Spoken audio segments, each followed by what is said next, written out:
अस्सलाम वालेकुम स्टूडेंट्स, आज का जो हमारा टॉपिक है वो है राइबोसोम, जो कि बहुत ही इंटरेस्टिंग टॉपिक है आज का। आपको मैं बताती चलूं कि ये मेरी फेवरेट ऑर्गेनेली है जिसको पढ़ने में मुझे बहुत मजा आता है। तो चलिए स्टार्ट करते हैं। राइबोसोम्स क्या है? राइबोसोम टाइनी ग्रैनुलर स्ट्रक्चर होते हैं। ये दो फॉर्म में ही मौजूद हो सकते हैं सेल में। या तो ये सेल के अंदर फ्रीली फ्लोट कर रहे होंगे, अपनी मर्जी से सेल में घूम रहे हैं साइटोप्लाज्म के अंदर, कोई इनको पूछने वाला नहीं है, कोई इनको रोकने वाला नहीं है, ठीक है।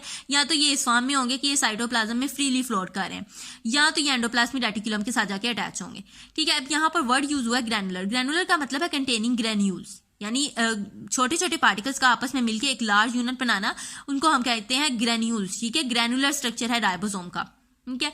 और कहीं आपको ये तो नहीं लग रहा कि मैं झूठ बोल रही हूँ कि ये साइटोप्लाज्म में या तो फ्रीली फ्लोट करते हैं या ये एंडोप्लाज्मिक रेटिकुलम के साथ जाके अटैच हैं।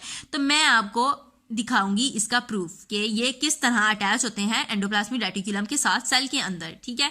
तो चलिए चलते हैं स्ट्रक्चर की तरफ। ये सेल का एक स्ट्रक्चर है, ठीक है। इसमें ये जो आपको नजर आ रहा है सेल के बाहर, ये न्यूक्लियस के बाहर जो नजर आ रहा है आपको, ये है एंडोप्लाज्मिक रेटिकुलम, जैसे कि यहाँ शो भी हो रहा है रफ एंडोप्लाज्मिक रेटिकुलम।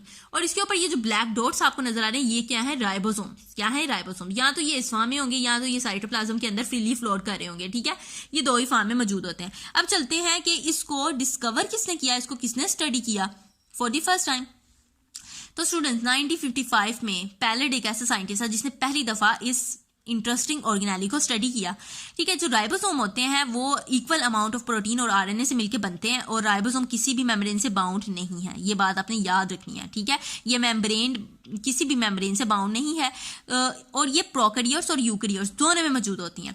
यूकैरियोटिक जो राइबोसोम होते हैं वो जरा थोड़े से बड़े होते हैं प्रोकैरियोटिक राइबोसोम से। अब राइबोसोम इतने इंपॉर्टेंट क्यों है, ठीक है, इतनी अहमियत के हामिल क्यों है राइबोसोम से? राइबोसोम क्या करते हैं? प्रोटीन बनाते हैं। राइबोसोम क्या है? साइट्स है ऑफ प्रोटीन सिंथेसिस। प्रोटीन की सिंथेसिस कहाँ होती है? कौन करता है? राइबोसोम करते हैं। और जो प्रोटीन सिंथेसिस है वो extremely important to the cell के लिए बहुत जरूरी है, इसलिए लार्ज नंबर ऑफ राइबोसोम का सेल में होना बहुत जरूरी है। और जब राइबोसोम वर्किंग नहीं कर रहे होते ना, कोई काम नहीं कर रहे होते, फारिग होते हैं, ठीक है, लेजी हो गए होते हैं कि उनका काम करने को दिल नहीं कर रहा, जब कोई काम नहीं कर रहे होते तो ये डिसेंबल हो जाते हैं इनटू टू स्मॉलर यूनिट्स, ठीक है। दो स्मॉलर यूनिट में ये क्या होते हैं? डिसेंबल हो जाते हैं। तो स्टूडेंट्स राइबोसोम जो है ना वो दो सब यूनिट से मिलकर बनते हैं, लार्जर सब यूनिट और स्मॉलर सब यूनिट। मैं आपको दिखा देती हूँ राइबोसोम का स्ट्रक्चर ताकि आपको क्लियर हो जाए। और ये ग्रैनुलर स्ट्रक्चर होता है, ये आपने बात याद रखनी है, ठीक है। अब ये चलते हैं, ये देखें, ये स्टूडेंट्स ये स्ट्रक्चर है राइबोसोम का, ठीक है। ये राइबोसोम है, ये इसका लार्जर सब यूनिट होता है और ये स्मॉलर सब यूनिट होता है। ये दो सब यूनिट से मिलकर बनते हैं, लार्जर सब यूनिट एंड स्मॉलर सब यूनिट। तो स्टूडेंट ये था हमारा आज का छोटा सा इंटरेस्टिंग सा टॉपिक। अगर आप चाहते हैं इसे नेक्स्ट टॉपिक की वीडियो आपको फौरन मिल जाए तो like and subscribe my channel, और नीचे जो बेल आइकन है उसको प्रेस करना मत भूलिएगा। मिलते हैं हम अपनी नेक्स्ट वीडियो में। अल्लाह हाफिज।